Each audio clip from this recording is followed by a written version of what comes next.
Hai semuanya, selamat datang kembali di segmen analisa dan di video kali ini kita akan bahas adalah mengenai harta kekayaan dari seorang Ferdy Sambo.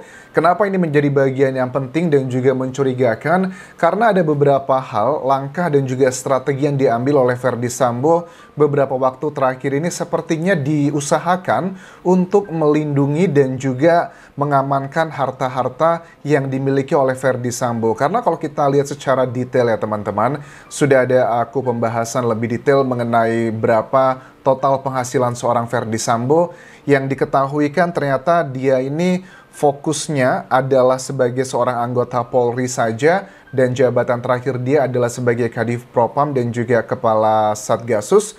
Tidak ada bisnis yang lain sampai sekarang belum diketahui. Kurang lebih dengan tunjangan dan juga gaji itu paling sekitar 35 juta rupiah. Let's say anggap saja 40 juta rupiah. Tetapi dengan penghasilan dia per bulan yang 40 juta rupiah, bagaimana mungkin dengan harta yang sudah terlihat sangat jelas, ini kita bukan berarti nyinyir ya, ngomongin uang orang, tetapi adalah konteksnya Ferdy Sambo adalah seorang abdi negara gitu dengan gaji yang sudah bisa terlihat dari berbagai macam media massa. Ada mobil Lexus LM350, mobil Lexus LX570. Bahkan ada pendapat terbaru lagi, analisa yang aku lihat dari tayangan Kompas TV, bahwa untuk mobil Lexus LM350 itu harganya di atas 2 miliar rupiah. Dan untuk mendapatkan mobil ini yang sangat limited edition di Indonesia, biasanya dibutuhkan waktu inden adalah sekitar 4 tahun. Jadi tidak hanya orang yang mengorder mobil ini punya uang yang banyak, tapi juga punya power atau juga koneksi yang bagus sekali networkingnya. Karena ya Ferdy Sambo bisa mendapatkannya walaupun masih baru, tetapi dia sudah ada di Indonesia. Artinya kan ya you know lah ya, mungkin ada dugaan nepotisme berada di sana.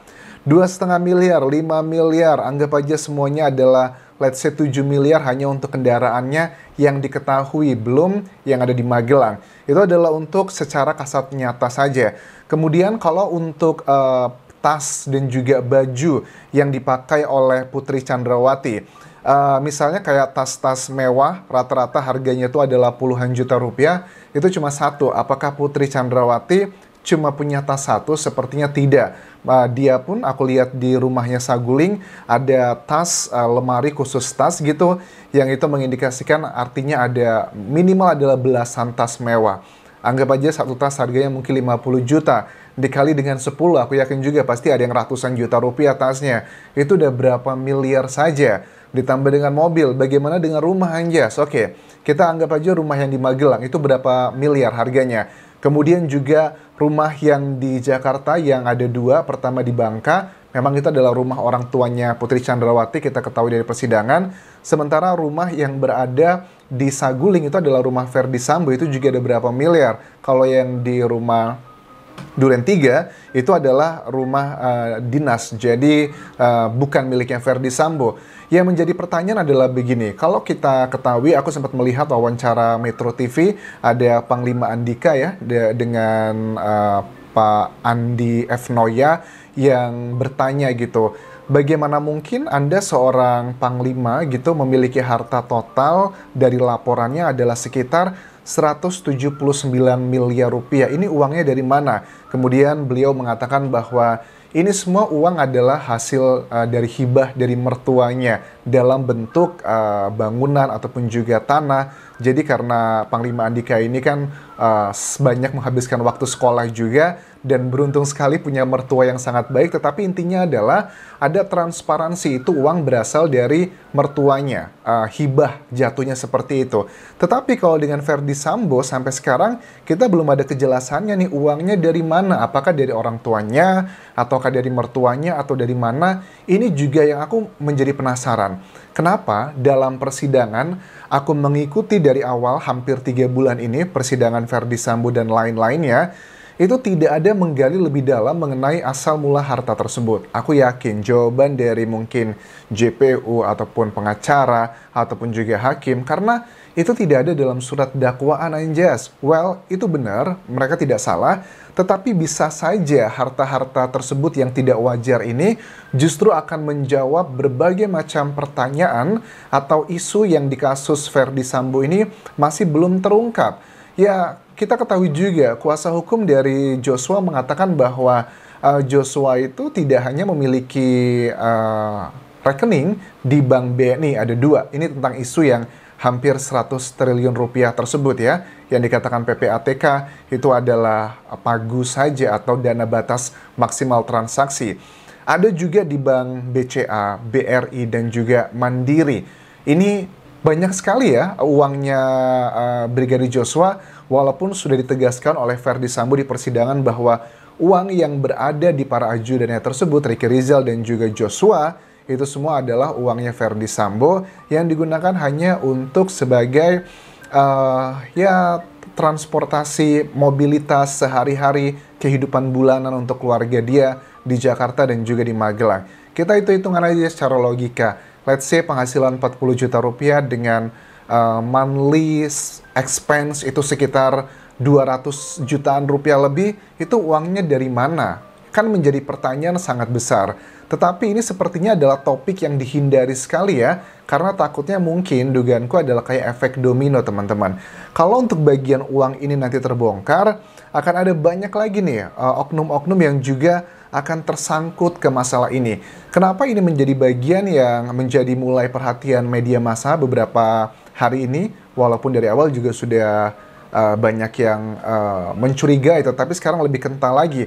Karena ini kita melihat dari langkah yang dilakukan oleh timnya FS ya pada saat tanggal 29 Desember lalu, itu kan mengajukan gugatan ke PT UN, menuntut Presiden Jokowi dan juga Kapolri untuk mencabut PTDH yang diberikan ke Verdi Sambo, walaupun sekarang sudah dicabut kembali oleh tim kuasa hukumnya. Ini Arman Hanis mengatakan bahwa begini, setelah mempertimbangkan kembali serta mendengarkan masukan dari berbagai pihak, maka klien kami secara resmi memutuskan untuk mencabut gugatan di PT UN.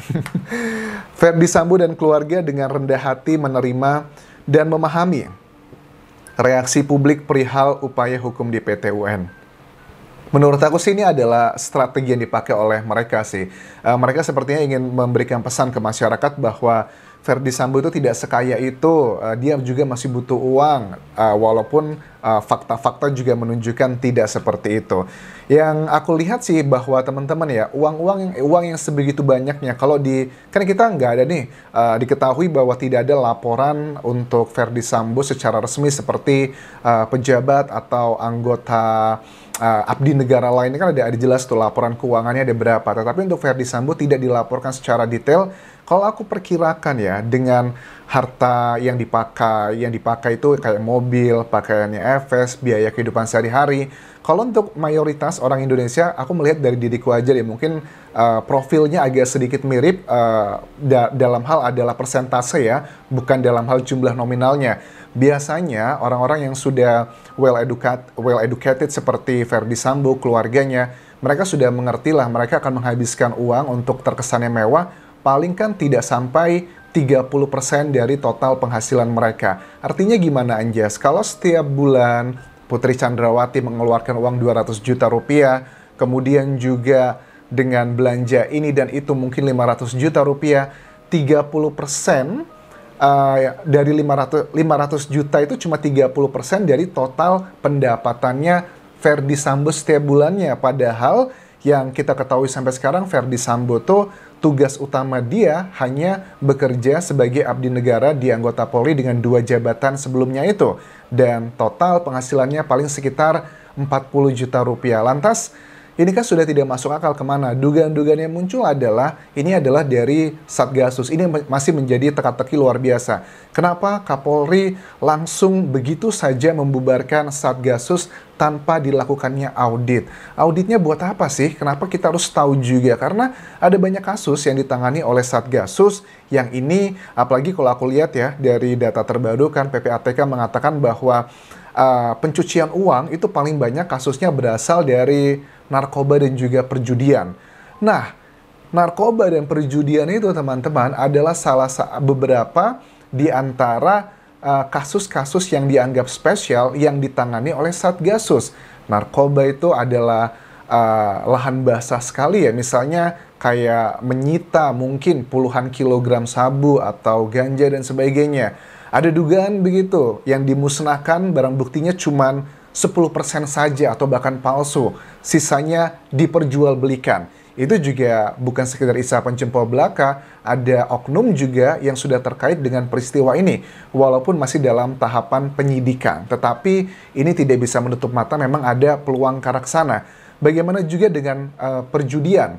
Perjudian di Indonesia itu luar biasa ya ternyata angkanya, karena misalnya kayak kasus binomo lalu, ternyata kan binomo juga termasuk salah satu bentuk perjudian. Dan perjudian itu levelnya itu luar biasa. Dari orang miskin sampai orang kaya raya pun, mereka punya segmennya masing-masing dalam dunia perjudian. Dan ada banyak dugaan bahwa orang-orang yang mengamankan perjudian tersebut, baik itu secara online atau secara langsung, itu adalah dugaannya oknum-oknum juga.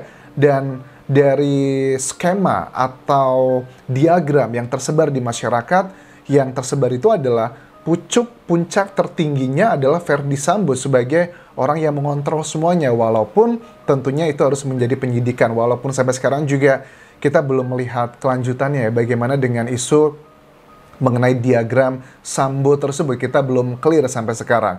Itu uangnya banyak banget. Nah, secara keseluruhan kalau aku nilai, menurut kamu berapa Anjas total kekayaannya Verdi Sambo kalau diuangkan dari aset yang bergerak dan juga tidak bergerak, uang cash? Menurut aku ya teman-teman ya, dengan logika perhitungan paling tidak biaya kehidupan sehari-hari itu hanyalah sekitar 30% dari total pendapatannya. Dia sudah menjadi anggota Polri sudah lebih dari 20 tahun. Jadi kita hitung-hitungan matematikanya, let's say per bulan itu Verdi Sambo penghasilannya kalau dia per bulan menghabiskan let's say 400 juta rupiah. Artinya 400, 800, berapa miliar? Paling tidak per bulan tuh bisa 3-4 miliar hanya penghasilannya saja. Anggap aja bisa men-saving, itu adalah let's say anggap saja bisa savingnya 3 miliar per bulan.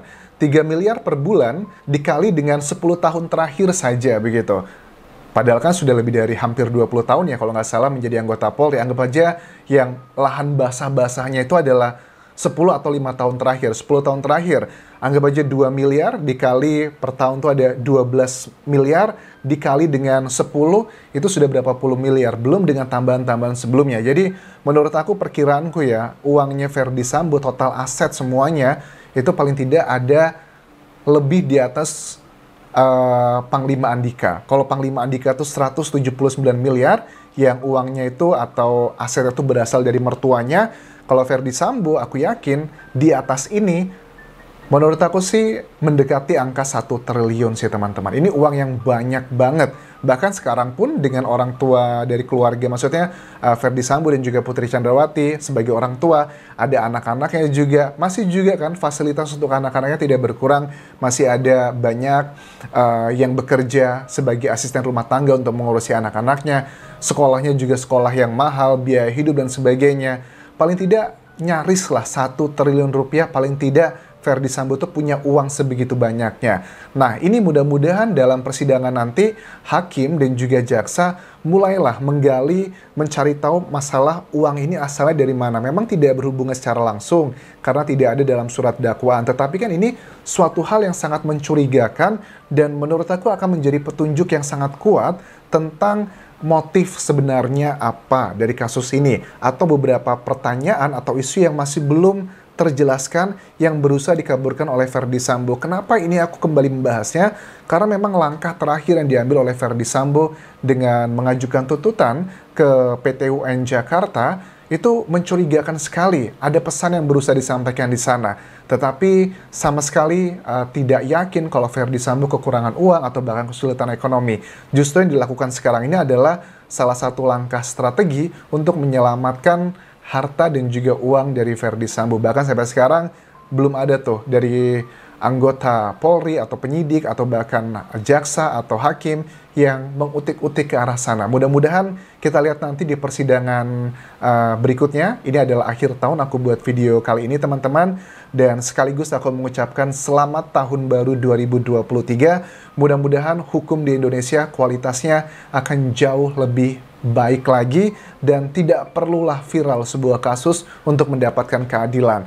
Kalau di tahun 2022 ini kita nggak bisa pungkiri, no viral, no justice. Kalau kasus itu nggak viral, tidak akan mendapatkan perhatian dari kepolisian ataupun juga penegak hukum lainnya. Mudah-mudahan di tahun 2023 kualitas hukum di Indonesia jauh lebih baik. Terima kasih sudah menonton, dan terakhir tinggalkan like dan juga subscribe channel YouTube ini. Juga follow Instagram dan Facebook pageku Dian Jasa Asmara. Di Instagram TV-ku masih ada pembahasan mengenai tubuh Joshua yang tidak disensor. Dalam topik adalah mengenai otopsi. Kalian bisa lihat di situ untuk mengawal kasus ini yang tanggal 8 atau sekitar semingguan lagi penahanan untuk 5 terdakwa sudah harus diakhiri, harus segera diputuskan keputusan untuk para terdakwa apa saja. Kalian bisa lihat di Instagram tersebut. Sampai jumpa lagi di video berikutnya. Bye.